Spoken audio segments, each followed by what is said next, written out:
Melanoma is the deadliest form of skin cancer. It's also one of the fastest rising types of cancer in Canada. Canadians need to do more to protect themselves from the damaging effects of ultraviolet radiation.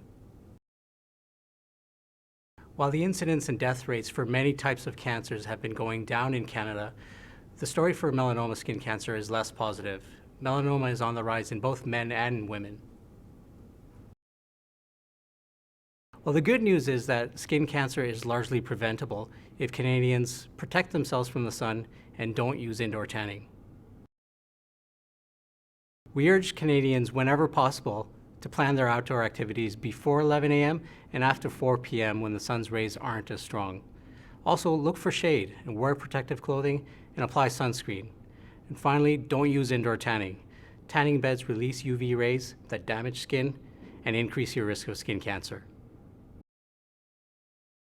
Surveys show that Canadians are spending more time in the sun, but many of them are not protecting themselves properly. The surveys also show that more young women are using indoor tanning than ever before.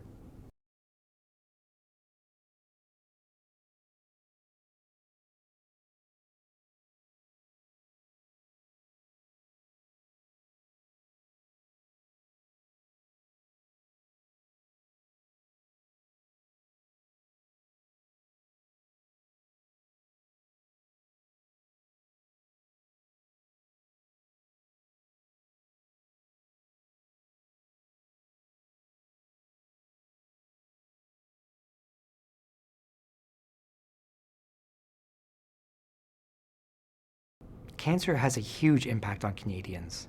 We expect to see more than 190,000 new cases of cancer and over 76,000 deaths from cancer in Canada this year. Today's report shows that we are making progress. 5-year survival for all cancers combined is 63%. That's up significantly from 15 years ago. We are making progress with the 4 cancers that affect Canadians the most. The death rates for breast, colorectal, and prostate cancer are dropping. For the first time, the incidence rates for lung cancer in women are stabilizing. This is very good news. The incidence rate for many cancers are dropping. However, some cancers, including melanoma, thyroid, and uterus cancer, are on the rise. The good news is that the cancer death rate in Canada is going down.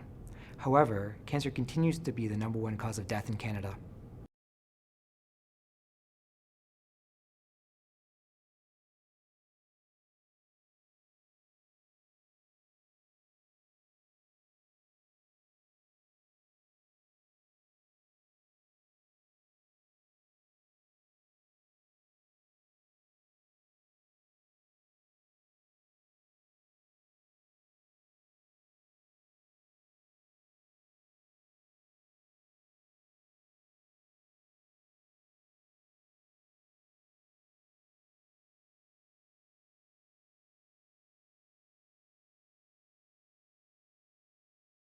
I started indoor tanning when I was about 16.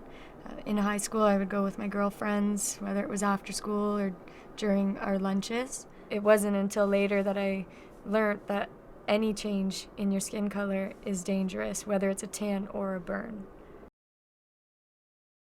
After my diagnosis, I was sent to a surgeon.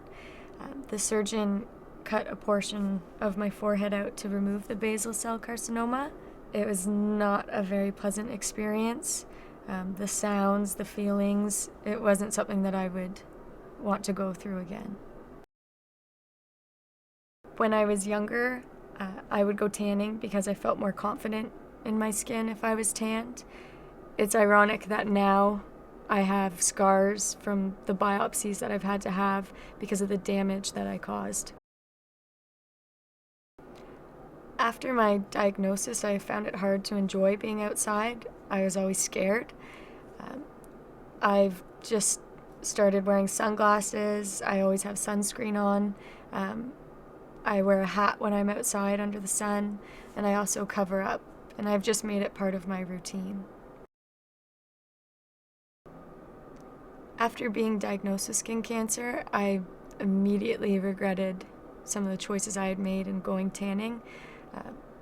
There's not very much that you can control in your life, but I know now more than ever that skin cancer is preventable. When I was younger and when I started going tanning, and even years into it, I didn't think that cancer was something that I would have to deal with right away. I thought it was something that down the road would come up, if it would come up. For me, it is important to be a part of raising awareness about skin cancer. I want people to know that it's not worth risking your life to get a tan.